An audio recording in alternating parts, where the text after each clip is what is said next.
মরুভূমির তপ্ত বালির ওপর ফিনিক্স শহরের উপকণ্ঠে একসময় দাঁড়িয়েছিল এমন এক কারাগার যা যুক্তরাষ্ট্রের ইতিহাসে সবচেয়ে বিতর্কিত সংশোধনাগারগুলোর একটি, টেন্ট সিটি জেল।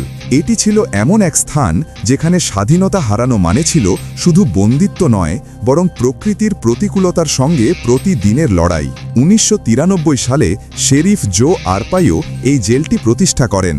তার উদ্দেশ্য ছিল অপরাধীদের জন্য বিলাসিতা নয়, বরং শাস্তিকে এমনভাবে উপস্থাপন করা যেন তা কঠোর ও অপমানজনক মনে হয়। তিনি একে বলেছিলেন, কোনো হোটেল নয়, এটি একটি জেল।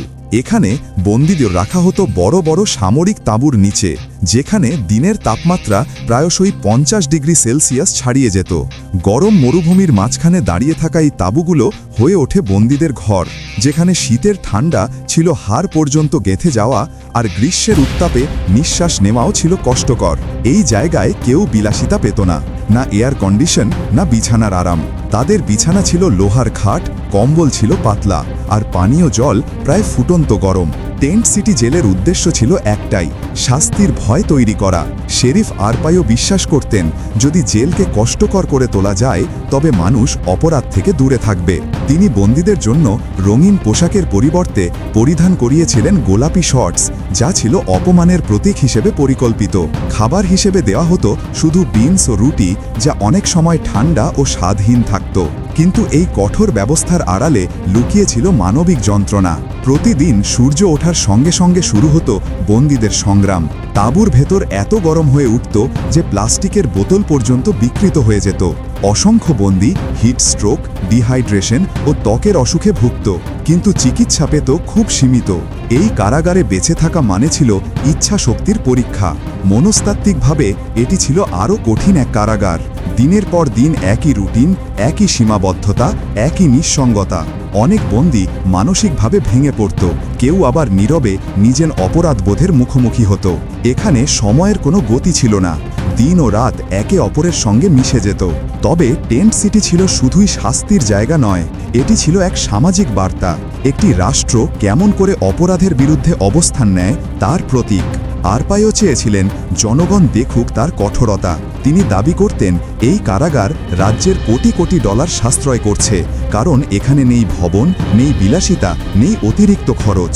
কিন্তু সমালোচকেরা বলেছিলেন, এই জেল শৃঙ্খলা নয়, বরং অমানবিকতার প্রতীক। অনেক মানবাধিকার সংস্থা এটিকে অত্যাচারের তাঁবু বলে আখ্যায়িত করেছিল। বন্দীদের অভিযোগ ছিল, এখানে শুধু স্বাধীনতা নয়, তাদের মর্যাদাও কেড়ে নেওয়া হয়েছে। অতিমাত্রায় গরম, অস্বাস্থ্যকর পরিবেশ এবং মানসিক চাপ তাদের ভেতর থেকে ধীরে ধীরে নিঃশেষ করে দিচ্ছিল। তবুও প্রতিদিন এই তাঁবু শহরে জীবন চলত। প্রায় ২০০০ বন্দী একই আকাশের নিচে বাস করত, যেখানে প্রতিটি তাঁবু ছিল এক একটি কাহিনী। কেউ ছিল মাদকাসক্ত, কেউ ছোটখাটো অপরাধী, কেউ আবার জীবনের ভুল সিদ্ধান্তের শিকার। অনেকেই প্রথমবার কারাগারে এসেছে, কেউ আবার বছরের পর বছর ধরে এখানে বন্দী। প্রতিটি সকাল শুরু হতো শীষের শব্দে। বন্দীদের সারিবদ্ধভাবে উঠিয়ে দাঁড় করানো হতো, চেন গ্যাং কাজের জন্য বের করা হতো। কেউ রাস্তা পরিষ্কার করত, কেউ আবর্জনা তুলত, কেউ বালির বস্তা বহন করত। তাদের উদ্দেশ্য ছিল একটাই, সমাজ যেন দেখে শাস্তি কেমন লাগে। কিন্তু সময়ের সঙ্গে সঙ্গে বদলে যেতে থাকে মানুষের দৃষ্টিভঙ্গি। যে কঠোরতা একসময় সমর্থন পেয়েছিল, তা ধীরে ধীরে পরিণত হয় নৈতিক বিতর্কে। চিকিৎসক, মানবাধিকার কর্মী ও প্রাক্তন বন্দীরা বলতে শুরু করেন, এই জেল মানুষকে সংশোধন করে না, বরং মানসিকভাবে ধ্বংস করে। গরমে অসংখ্য বন্দী অজ্ঞান হয়ে যেত, কেউ কেউ দীর্ঘমেয়াদী অসুখে আক্রান্ত হতো। তবুও কারো কান্না বাইরে পৌঁছাতো না। কারাগারের ভেতরে দুর্বলতা ছিল শাস্তিযোগ্য অপরাধ, আর বাইরের সমাজের চোখে তারা শুধু অপরাধী। বছরের পর বছর ধরে এখানে কাজ করেছে শত শত অফিসার। অনেকেই বলেছেন, এই জেলের কঠোরতা তাদের নিজের মনকেও বদলে দিয়েছে। মানবিক সহানুভূতি ধীরে ধীরে পরিণত হয়েছে নিয়ম, কঠোরতা আর ভয় নির্ভর আচরণে। এই স্থান তাদের শেখায় শৃঙ্খলা আর সহানুভূতির মধ্যে পার্থক্য কত গভীর। টেন্ট সিটি শুধু বন্দীদের নয়, পুরো সমাজের একটি আয়না ছিল, যেখানে প্রতিদিন দেখা যেত মানব সভ্যতা কত দ্রুত ন্যায় বিচারের নামে অমানবিকতার দিকে এগিয়ে যেতে পারে। এই জেল হয়ে উঠেছিল এমন এক প্রতীক যা একই সঙ্গে ভয়, বিতর্ক এবং রাজনৈতিক প্রচারের কেন্দ্রবিন্দু। শেরিফ আরপাইও প্রায় গর্ব করে বলতেন, তার কারাগারে বন্দীরা কাজ শিখছে এবং কষ্টের মূল্য বুঝছে। কিন্তু অনেক বিশেষজ্ঞ বলেছিলেন, এই কষ্ট শেখায় না, বরং ভেতরের রাগ আর ঘৃণাকে আরও গভীর করে তোলে। কারাগার থেকে বেরিয়ে অনেকেই আর সমাজে খাপ খাওয়াতে পারেনি। তাদের মানসিক অবস্থার অবনতি ঘটেছিল। অনেকে আবার পুনরায় অপরাধের পথে ফিরে গিয়েছিল। বন্দীদের মধ্যে অনেকেই বলেছিল, তাদের সবচেয়ে বড় শত্রু ছিল না প্রহরীরা, বরং তীব্র গরম, নিদারুণ ক্লান্তি এবং নিজের অপরাধবোধ।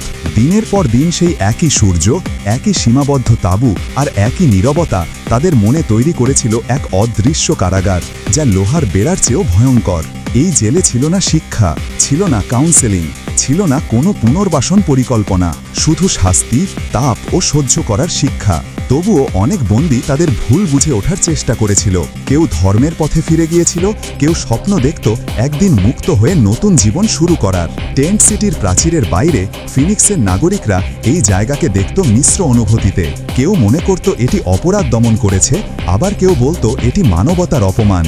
মিডিয়া বারবার প্রশ্ন তুলেছিল, এই ধরনের শাস্তি কি সত্যি সমাজকে নিরাপদ করে, নাকি এটি কেবল প্রতিশোধের এক আধুনিক রূপ? যখন অবশেষে কারাগারটি ভেঙে ফেলা হয়, তখন অনেকেই স্বস্তির নিঃশ্বাস ফেলেছিল। কিন্তু সঙ্গে সঙ্গে শুরু হয় এক নতুন বিতর্ক। ন্যায় বিচার ও নিষ্ঠুরতার সীমারেখা কোথায়? এই প্রশ্ন আজও যুক্তরাষ্ট্রের কারাগার ব্যবস্থার হৃদয়ে বেঁচে আছে। মরুভূমির বালিতে আজও রয়ে গেছে সেই তাঁবুগুলোর ছাপ, যেখানে একসময় মানুষ বন্দী ছিল নিজের অতীতের ভুলের মধ্যে। গোধূলির আলোয় ফিনিক্সের আকাশে আজও কেউ কেউ বলে, ওখানে একসময় মানুষ শিখেছিল কঠোরতা মানুষকে নয়, বরং মানবতাকেই বন্দী করে। অবশেষে 2017 সালে বহু বিতর্ক, প্রতিবাদ ও সমালোচনার পর অ্যারিজোনা প্রশাসন সিদ্ধান্ত নেয় টেন্ট সিটি জেল বন্ধ করা হবে। যে জায়গাটি একসময় কঠোরতার প্রতীক ছিল, সেই জায়গা পরিণত হয় আমেরিকার বিচার ব্যবস্থার আত্মসমালোচনার এক নিদর্শনে। আজ টেন্ট সিটি জেল আর নেই, কিন্তু তার গল্প এখনও বেঁচে আছে। মানবতার, নীতির এবং ন্যায় বিচারের সীমারেখা নিয়ে এক স্থায়ী প্রশ্ন হিসেবে। ফিনিক্সের মরুভূমিতে আজও সেই স্মৃতি ভেসে বেড়ায়। তপ্ত বাতাসে যেন মিশে আছে বন্দীদের নিঃশ্বাস, যারা একসময় শিখেছিল শাস্তি শুধু শরীরের নয়, আত্মারও হতে পারে। টেন্ট সিটি হয়তো বন্ধ হয়ে গেছে, কিন্তু তার রেখে যাওয়া শিক্ষা আজও প্রাসঙ্গিক। ন্যায় বিচার কখনোই কেবল কঠোরতা দিয়েই টিকে না, বরং মানবতা দিয়ে বিচার ব্যবস্থা সম্পূর্ণ হয়। ভিডিওটি ভালো লাগলে লাইক এবং চ্যানেলটি সাবস্ক্রাইব করুন।